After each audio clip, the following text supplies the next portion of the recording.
আজকের এই এক্সপ্লেনারে মানবদেহের ভেতরে থাকা একটি সাধারণ কোষের এক বিশাল কর্মচঞ্চল আর জাদুকরী জগতে সবাইকে স্বাগতম। বাইরে থেকে দেখলে যাকে বলি একটা ক্ষুদ্র বিন্দু মনে হতে পারে, আমরা আজ দেখব ঠিক তার ভেতরেই কিভাবে লুকিয়ে আছে আস্ত একটা শহরের মতো জটিল এক ব্যবস্থা। শুরুতেই সবচেয়ে কৌতূহল জাগানো প্রশ্নটা হলো, তরলের অত্যন্ত ক্ষুদ্র অণুবীক্ষণিক একটা বিন্দু কিভাবে একটা সম্পূর্ণ কার্যকরী আর স্বয়ংসম্পূর্ণ দুর্গ হিসেবে কাজ করতে পারে। আজকের এই এক্সপ্লেনারে আমরা কোষের একেবারে বাইরের সীমানা থেকে শুরু করে এর ব্যস্ত ভেতরে কাঠামোর দিকে ধাপে ধাপে এগিয়ে গিয়ে ঠিক এই উত্তরটাই খোঁজার চেষ্টা করব। আমাদের এই অণুবীক্ষণিক শহরের ম্যাপটা কিন্তু বেশ চমৎকার। এখানে খুব সহজেই বোঝা যাচ্ছে যে একটা কোষের ভেতরে কতগুলো আলাদা অংশ থাকে। একেবারে কেন্দ্রে থাকা নিউক্লিয়াসটা হলো অনেকটা এই শহরের প্রধান নিয়ন্ত্রণ কক্ষের মতো। এর চারপাশে ছড়িয়ে আছে মাইটোকন্ড্রিয়নের মতো শক্তিকেন্দ্র আর গলগি বডির মতো আরও অনেক গুরুত্বপূর্ণ অংশ।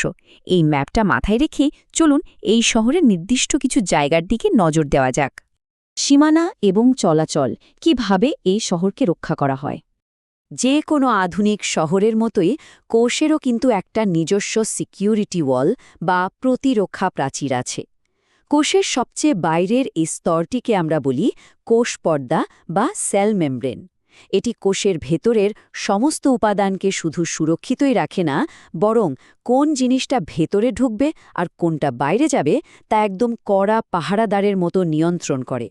এখানে খুব চমকপ্রদ একটা ব্যাপার হল, কোষের বাইরে যে বহিঃকোষীয় বা এক্সট্রাসেলুলার তরল থাকে তার শতকরা 20% কিন্তু প্লাজমা। আর ঠিক এই কারণে কোষ পর্দাকে অনেক সময় প্লাজমা মেমব্রেন হিসেবেও ডাকা হয়। এই নিরাপত্তা প্রাচীরের বাইরের দিকে একটু খেয়াল করলে ক্ষুদ্র চুলের মতো কিছু অংশ বেরিয়ে থাকতে দেখা যায়। এগুলোকে বলে সিলিয়া। এই সিলিয়াগুলো মূলত দুটো অত্যন্ত গুরুত্বপূর্ণ কাজ করে।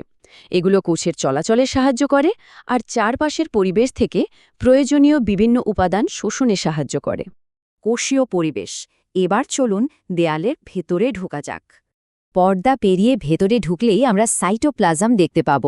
এটি মূলত একটা অর্ধ তরল বা সেমি ফ্লুইড পদার্থ, যা কোষের ভেতরের পুরো ফাঁকা জায়গাটা জুড়ে থাকে। শহরের ভেতরের পরিবেশটা যেমন হয়, সাইটোপ্লাজম ঠিক তেমনই একটা মাধ্যম যা ভেতরের অন্য সব অঙ্গাণুকে ঘিরে রাখে। কিন্তু এই অর্ধতরল জিনিসটা আসলে কি দিয়ে তৈরি?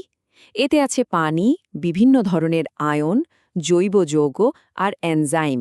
এই উপাদানগুলো মিলে সাইটোপ্লাজমকে কোষের সবচেয়ে কর্মচঞ্চল একটা জায়গা বানিয়ে তোলে।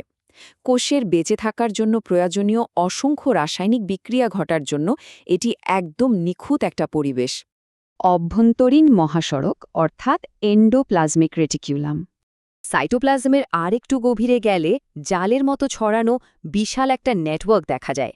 একে বলে এন্ডোপ্লাজমিক রেটিকিউলাম বা সংক্ষেপে ইআর।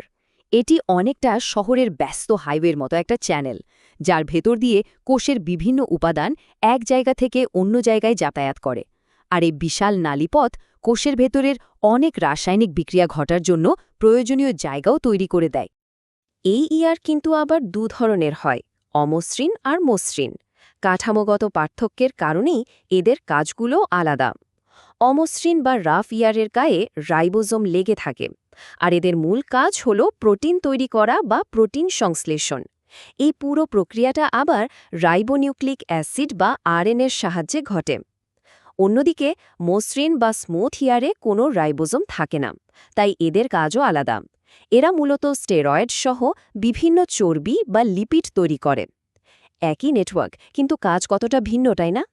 সবকিছু মিলিয়ে এবার যদি আমরা প্রথম দিকের ম্যাপটা আবার দেখি, তাহলে পুরো ছবিটা একদম পরিষ্কার হয়ে যায়।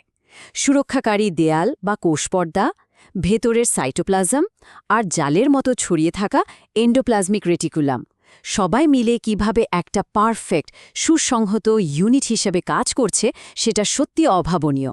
সব শেষে যে বড় প্রশ্নটা মাথায় আসে তা হল, কিভাবে এই আলাদা আলাদা অর্ধতরল অংশগুলো মানব জীবন টিকিয়ে রাখতে নিজেদের মধ্যে এত নিখুঁতভাবে সমন্বয় করে। একটা মাত্র ক্ষুদ্র কোষের ভেতরেই এত জটিল মেকানিজম যদি এতটা নিপুণভাবে কাজ করতে পারে, তাহলে একবার ভাবুন তো, অণুবীক্ষণিক এই বিশাল জগতের গভীরে না জানি এমন আরও কত রহস্য লুকিয়ে আছে। এই দারুণ ভাবনার জায়গাটা নিয়েই আমাদের আজকের এই এক্সপ্লেনার শেষ করছি।